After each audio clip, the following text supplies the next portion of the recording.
नमस्कार sir ji. My self Sumit Sahu और my education is MSc in chemistry. ठीक है। मैंने जो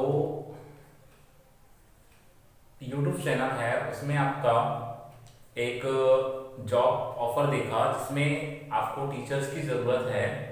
तो मेरी इच्छा है कि मैं भी अपना जो नॉलेज है उनके माध्यम से आपके लिए कुछ हेल्प कर पाऊँ और आपका सहयोग कर पाऊँ अगर ये अवसर मुझे मिले तो। और इसके लिए मैं अपना जो भी नॉलेज है उसके अकॉर्डिंग और अपना जो पढ़ाने का जो तरीका है उसको आपके बीच शेयर करने जा रहा हूँ एक टॉपिक को लेकर के जिसका नाम है परमाणु की संरचना। ठीक है। तो जैसे कि परमाणु जो होता है ना भाई, इसको हम लोग इंग्लिश में अगर बात करें तो इसको बोला जाता है एटॉमिक स्ट्रक्चर। बात को समझते हैं। कहा जाता है कि प्रत्येक पदार्थ जो होता है ना भाई, अत्यंत छोटे छोटे सूक्ष्म कणों से मिलकर बना होता है। प्रत्येक जो पदार्थ होता है ना वो अत्यंत छोटे छोटे कणों से मिलकर बना होता है और उस छोटे से छोटे कण को क्या कहा जाता है? परमाणु कहा जाता है। ठीक। इस परमाणु के बारे में सबसे पहले, वैसे तो बहुत समय पहले की बात है, इसके बारे में जिक्र किया था महर्षि कणाद। उन्होंने 400 बीसी पहले इसके बारे में बता दिया था। हालांकि बाद में जॉन डाल्टन ने इसके संदर्भ में बहुत सारी बातें मतलब डीपली नॉलेज बताया कि हाँ रियल में कोई भी पदार्थ जो होता है वो अत्यंत सूक्ष्म कणों से मिलकर बना होता है और उस सूक्ष्म कण को क्या बोलते हैं? परमाणु। बिल्कुल उसी तरह जैसे कि एक बॉडी जो होता है छोटे छोटे सेल से मिलकर बना होता है, वैसे अगर हम किसी पदार्थ की जब बात करते हैं तो वो भी बहुत ही छोटे छोटे पार्टिकल से मिलकर बना होता है और उसी पार्टिकल को एटम या परमाणु कहते हैं। तो अगर हम उस परमाणु के बारे में डीपली जाएं, है ना, तो शुरू में जैसे कि जब जॉन डाल्टन जी आए थे तो उन्होंने केवल ये बताया कि परमाणु जो है अविभाज्य है, मतलब उसको हम और बांट नहीं सकते हैं। लेकिन बाद में विज्ञान की टेक्निक बढ़ती गई और 19वीं और 20वीं सदी के आते तक जो वैज्ञानिक हुए, हमारे रदरफोर्ड हुए, जे थॉमसन हुए, उन लोगों ने पुनः बताया कि नहीं, जॉन डाल्टन ने जो बातें बताई है वो तो ठीक है, वो अपनी जगह सही है, लेकिन परमाणु जो होता है उनको पुनः छोटे हिस्सों में बांटा जा सकता है। कहने का आशा है कि परमाणु जो होता है ना भाई, वो और भी छोटे छोटे पार्टिकल से मिलकर बना होता है ना। और उसमें कहा गया कि उसमें 3 तरह के पार्टिकल्स होते हैं, एक इलेक्ट्रॉन, एक प्रोटॉन और एक होता है तीसरा जो चीज होता है वो होता है आपका न्यूट्रॉन। तो आइए आज हम उसी चीज को समझते हुए परमाणु की संरचना पर चर्चा करते हैं। ठीक है। तो जब परमाणु की संरचना की जब बात आती है ना, तो यहाँ पे ध्यान रखेंगे परमाणु जो होता है ना, हम लोग या तो वृत्ताकार समझ के चल सकते हैं या गोलाकार। ठीक है। तो परमाणु की जो संरचना होती है, चलो फिर आप क्या मान के चलते हैं, वो वृत्ताकार होता है।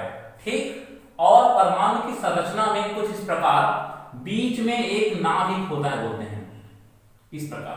परमाणु की जो संरचना होती है ना भाई, उसमें एक क्या होता है? नाभिक होता है और इसके चारों ओर इस प्रकार वृत्ताकार मार्ग होता है, ऐसे वृत्त होता है। ध्यान से समझिए इस प्रकार, और यहां से ऐसे कंप्लीट दे सकते हैं। ओके, ये ऐसा। ठीक है। तो परमाणु की जो स्ट्रक्चर होता है, ये जो बीच में होता है, इसको कहा जाता है नाभिक। क्या बोलते हैं? नाभिक या न्यूक्लियस बोलते हैं। ओके। और इसके चारों ओर ये जो पहला जो आपको वृत्त दिखाई दे रहा है, ये दूसरा, ये तीसरा और ये वाला चौथा, इनको कहा जाता है कोष।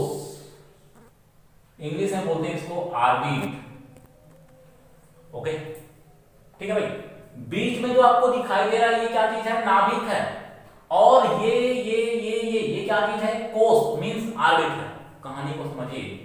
कहा जाता है कि परमाणु का स्ट्रक्चर कुछ इस प्रकार होता है जिसमें बीच में एक नाभिक होता है और उसके चारों ओर ये जो वृत्ताकार मार्ग जो दिखाई दे रहा है, इसे कोष कहते हैं। ठीक है भाई, अब बात को समझिए। हमने कहा था ना भाई कि परमाणु जो होता है वो 3 तरह के कणों से मिलकर बना होता है। उसमें से एक होता है दोस्तों इलेक्ट्रॉन, दूसरा जो चीज होता है वो होता है प्रोटॉन, और तीसरा जो चीज होता है वो होता है न्यूट्रॉन। ठीक है, क्या कहते हैं? इलेक्ट्रॉन, प्रोटॉन और न्यूट्रॉन। अब बात ये आती है कि अगर ये परमाणु का संरचना है और परमाणु इनसे मिलकर बना हुआ है तो वो होता कहां पास है? तो बात को समझिए। आपको बीच में एक नाभिक दिखाई दे रहा है। नाभिक वो प्लेस है, वो जगह है जहां पर 2 पार्टिकल्स मौजूद होते हैं। कौन कौन? इनमें से ये दोनों। ठीक है भाई, क्या क्या? प्रोटॉन और न्यूट्रॉन। प्रोटॉन और न्यूट्रॉन जो होता है ना वो परमाणु के नाभिक में होता है। ओके, कहां होता है? नाभिक में। अब बच गई किसकी बात आई? तो ये जो इलेक्ट्रॉन होता है वो इन कोषों में मौजूद होता है।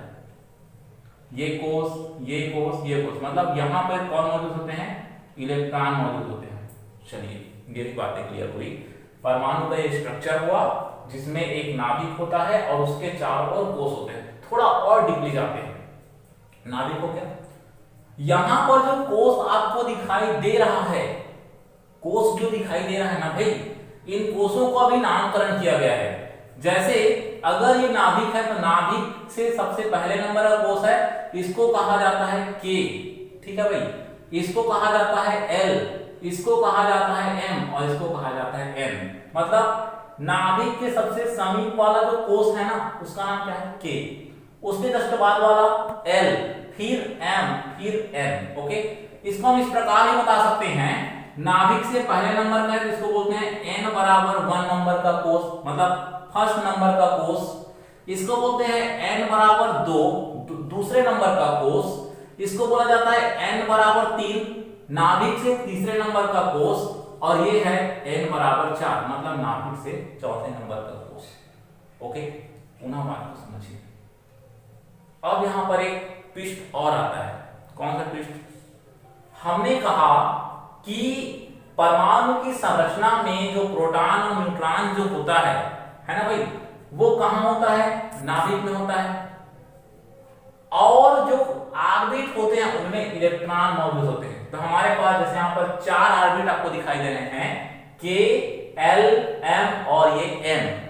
तो सोचने वाली बात ये है कि क्या सारा का सारा इलेक्ट्रॉन यही रहता है, या यहां रहता है, या यहां रहता है, या यहां रहता है? ठीक है, तो इसको पता करने के लिए हमारे पास एक फार्मूला है। उस फार्मूले की मदद से हम बताएंगे कि जो पहला जो कोष है के, वहां पे कितना इलेक्ट्रॉन रखा जा सकता है, एल में कितना इलेक्ट्रॉन रखा जा सकता है, एम में कितना इलेक्ट्रॉन रखा जा सकता है और एन में कितने इलेक्ट्रॉन रखे जा सकते हैं। तो आइए समझते हैं। इसके लिए फार्मूला है, क्या फार्मूला? किसी भी कोष में अधिकतम इलेक्ट्रॉनों की संख्या। ओके, हमारे पास जैसे यहाँ पे 4 कोष है और उन कोषों में कितने इलेक्ट्रॉन रख सकते हैं? क्यों भाई? क्योंकि अगर प्रोटॉन और न्यूट्रॉन की बात करते हैं तो सारा का सारा कहां रहेगा? नाभिक में। तो हमें थोड़ा डीपली नॉलेज और किसके बारे में चाहिए? इलेक्ट्रॉन के बारे में। ओके, तो किसी भी कोष में अधिकतम इलेक्ट्रॉनों की संख्या वो होता है भाई 2n²। ठीक है, क्या होता है? 2n²। यहां पर 2 एक डिजिट है, n का आशय है 1, 2, 3 या 4। ये n वही n है। अगर मैं n बराबर 1 बोलूंगा तो क्या होगा? नाभिक से पहले नंबर का कोष। n बराबर 2 बोलूंगा उसका मतलब है नाभिक से दूसरे नंबर का कोष। n बराबर 3 बोलेंगे तो नाभिक से तीसरे नंबर का कोष मतलब m, और n बराबर 4 बोलेंगे उसका मतलब है नाभिक से चौथे नंबर का कोष मतलब n कोष। ठीक है, आइए चेक करते हैं। ध्यान से देखें, अगर मैं k की बात करूं, k कोष में कितने इलेक्ट्रॉनों की इसकी बात करूं, तो k कोष के लिए हम क्या रखेंगे इस सूत्र में? n बराबर क्या रखेंगे? ऐसा क्यों? क्योंकि k जो है नाभिक से पहले नंबर का कोष है। अगर मैं n बराबर 1 रखूं यहां पास तो क्या हो जाएगा? 2 गुना n में जगह 1 रखेंगे तो ये 2 हो गया। 1 का घात 2 मतलब 1 गुना 2 मतलब 2 एकम 2। ओके, मतलब एक बात तो पता चल गया कि के कोस में कितने इलेक्ट्रॉन हो सकते हैं, ज्यादा से ज्यादा 2, उससे ज्यादा नहीं हो सकता। अगर 2 से ज्यादा इलेक्ट्रॉन है तो 2 यहां भरेंगे, बाकी ऊपर चला जाएगा। ओके, चलिए एल का पता करते हैं। एल जो है नाभिक से दूसरे नंबर का कोस है, इसका मतलब यह हुआ कि यहां पास एन बराबर क्या रखेंगे, 2 रखेंगे। क्या रखेंगे, 2 रखेंगे।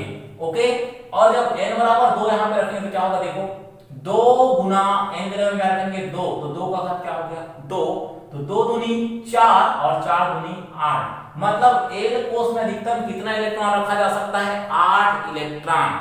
ठीक है भाई, और इसी प्रकार के एल हो गया। एम के लिए एन का मान कितना है भाई, 3 है, क्योंकि तीसरे नंबर का है।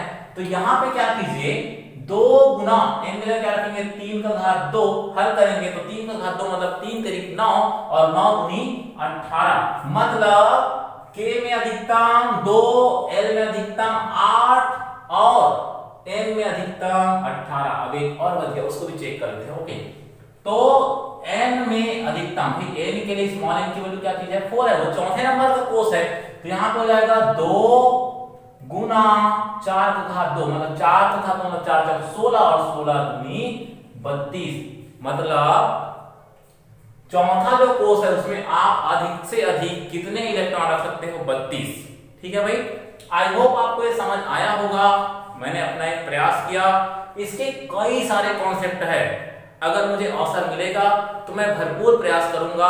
ठीक है, और एक छोटी सी बात और बताता हूं, अभी जो एसीएफ का एग्जाम होने वाला है तो उसमें अगर ये जान जाए बच्चे तो बहुत बेनिफिट होगा। जैसे कि मैं एक चीज बताता हूं, ध्यान से देखिए। ओके, बस 2 मिनट लगेगा।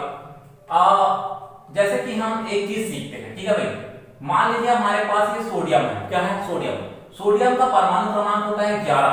ठीक है, इसका इलेक्ट्रॉनिक विन्यास लिखते हैं। ठीक है, क्योंकि हम केमिस्ट्री पढ़ रहे हैं और चूंकि जो एसीएफ का जो तैयारी कर रहे हैं उनको, भाई वो तो साइंस का स्टूडेंट है तो आई होप उनको कुछ तो पता होगा, तो हम ये मान के चलते हैं फिलहाल। हालांकि क्लासेस जैसे चलेंगे, अवसर मिलेगा तो मैं शुरू से बताते चलूंगा। ओके, तो सोडियम का परमाणु क्रमांक 11 है। क्या है 11। अगर इसका इलेक्ट्रॉनिक विन्यास लिखे तो क्या होगा 1s2 2s2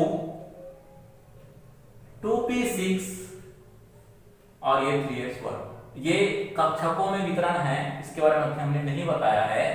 ठीक है भाई, तो यहां पर मैं आपको ये बताना चाहता हूं कि किसी भी तत्व का अगर आप इलेक्ट्रॉनिक विन्यास लिख लेते हो, है ना, ये भी सीखेंगे, तो इसके लास्ट कोष को देख करके आप आवर्त सारणी में उसका जगह बता सकते हो।